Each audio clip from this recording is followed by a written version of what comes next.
Now we want to focus on investor behavior, common mistakes, and their effects on portfolio return. The field of behavioral finance studies lots of different investor biases and how they could impact investor decisions. So we've split those into three different areas. The first are behaviors and biases that can lead to taking too much risk, ignoring asset allocation, and not being properly diversified.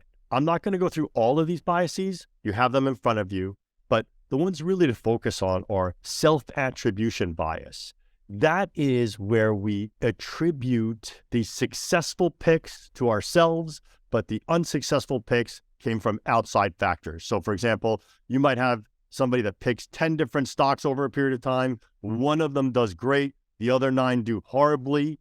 And the one that did great, they're attributing to their stock picking prowess, but the 9 that didn't do well at all is because, there were these outside factors. Overconfidence bias, having extreme confidence in one's investment abilities, incorrectly rating oneself above average in selecting investments. And so these biases lead to investors becoming so sure of something that they end up taking too much risk, potentially being over-concentrated and buying just a few different things instead of being properly diversified and sticking to the principles of what works best. The second category of biases, and one to really be careful of, are behaviors and biases that can lead to tendencies to buy at highs of the market and sell at lows. These are things like recency, predicting future performance from the recent past, herd behavior, following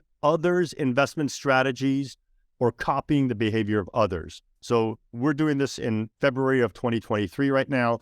If you look about a year ago where everybody was talking about crypto and feeling like they're missing out, that is herd behavior, where they're not looking at fundamentals. They're just looking at the fact that everyone's talking about this, so I should be in it. Or recency, thinking that, something's gone up, and to come out and say, it's going up. It's not going up, it's gone up. So you have to be careful of these types of tendencies.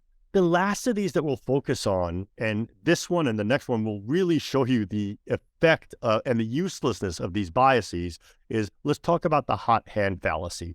This is perceiving that trends exist when none do.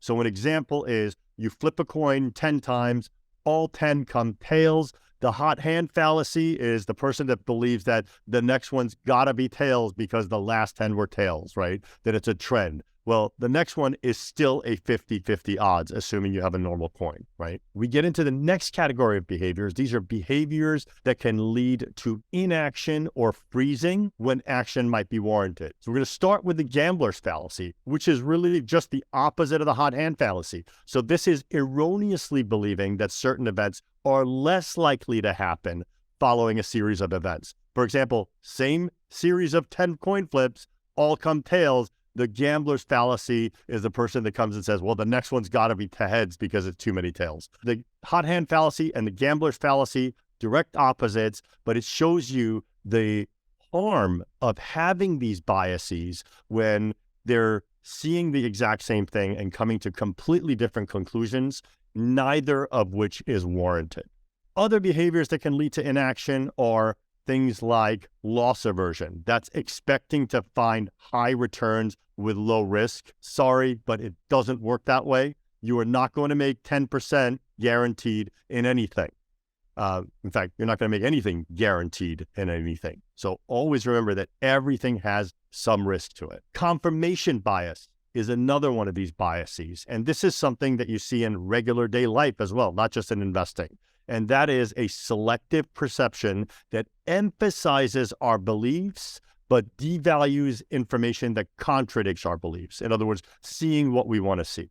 We show these biases because it's important for investors to be cognizant of them in an effort to try to avoid allowing these biases to lead investment decisions. For more information, please feel free to take a look at our website at www.aireadvisors.com.